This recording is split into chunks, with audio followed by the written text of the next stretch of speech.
Hey there, so I wanted to do a follow-up to the mineral-rich veggie broth that I showed you this week and what you can do with that. So I'm making ramen, and this is a really healthy, beautiful, simple, easy umami ramen with no animal proteins in it. And so I wanted to show you how easy this is.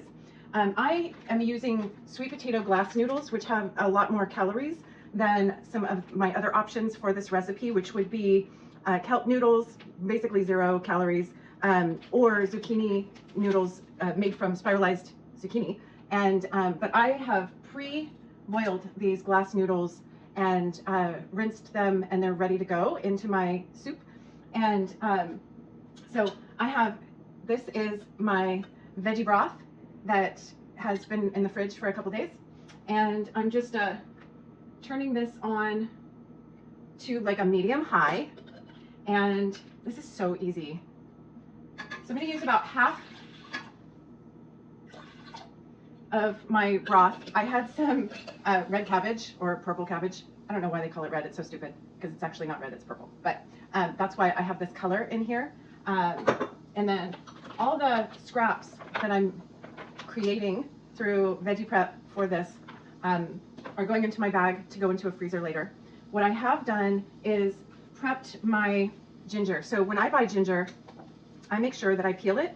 Really easy to peel the ginger with the back of a teaspoon. And then I just stick it in a silicone pouch and keep that in my freezer so that I always have it, so that I use it instead of it getting moldy and funk. I hate wasting food, and so that allows me to just access it whenever. I do the same thing with my garlic. So I pre-prep my garlic, I peel it, and I throw it into a pouch into my freezer, so it is quick and easy to use all the time, and it never grows that little sprout that wants to come through. So I am starting with chickpea miso. If you don't have chickpea miso, or you don't have access to chickpea miso, you can use a white miso. Even a red miso is fine. Just make sure that it's organic. I choose chickpea because I'm really particular to make sure that I'm not using soy so much. Not because soy in and of itself is bad, but simply because we have been inundated with soy in a lot of products for a very long time, and I just feel better offloading that from my system, even the organic soy that would be typically fine. So I'm putting 2 tablespoons in my broth, or thereabouts. And I'm letting that heat up. And then I'm going to be adding, so I've got garlic. Oh, there we go. Garlic up here.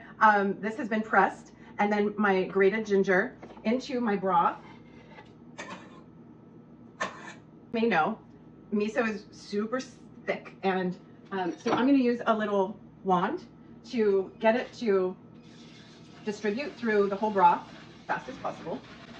You know what I could have done, but I didn't do, is take some of the hot broth out and then do that in a little bowl with the miso and then pour it back in. That would have been a little bit easier.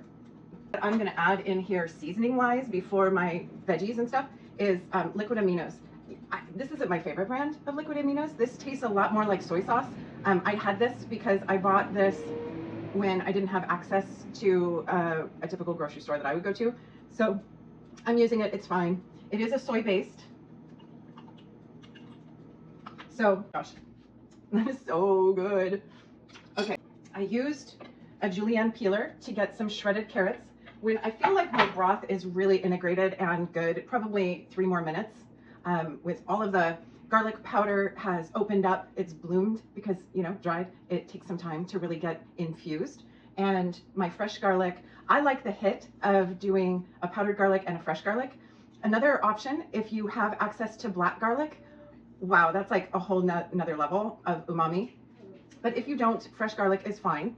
And then I have also a little bit of sweet corn that I keep in my freezer ready to go. And this is a beautiful add to your ramen.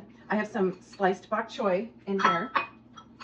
And then I'm kind of a spice girl, so I have some diced jalapeno in here to pop in, some green onions, some baby tomatoes, and here's kind of the the kicker. I would use either a little bit of an appropriate kraut into your soup when you're ready to serve, or kimchi. I don't have any kimchi on hand, so I'm using this, and that's beautiful. And then I top with some sesame seeds, and that's about it. And add my noodles.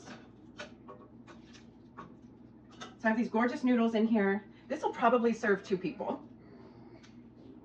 Because the sweet potato glass noodles get a little bit sticky, I just put a tiny bit of a toasted sesame oil over them. So I'm smelling that right now. It smells really, really good. But this is how simple it is. And this is a beautiful dinner that you can have anytime. Oh yeah, I'm actually gonna leave these. These are so thin that I'm gonna leave these until I serve. And I'm gonna put those on top because I don't want them to lose any value through the cooking process. And I don't want them to just kind of fall apart because they're so small. So that's what's happening. Oh my gosh, that is so good. So this is a great probiotic hit for your dinner meal. It's also super light. I really prefer having my bigger meal in the middle of the day. So my body has plenty of time to process before I go to bed. So I'm gonna go ahead and serve. I don't know if you can see that. Can you see that? It smells like heaven. Oh my gosh. This kraut, even though this is a dill kraut, it still totally works. Kimchi is ideal for this dish. So I hope this is helpful, and please try to make it. It's so much fun.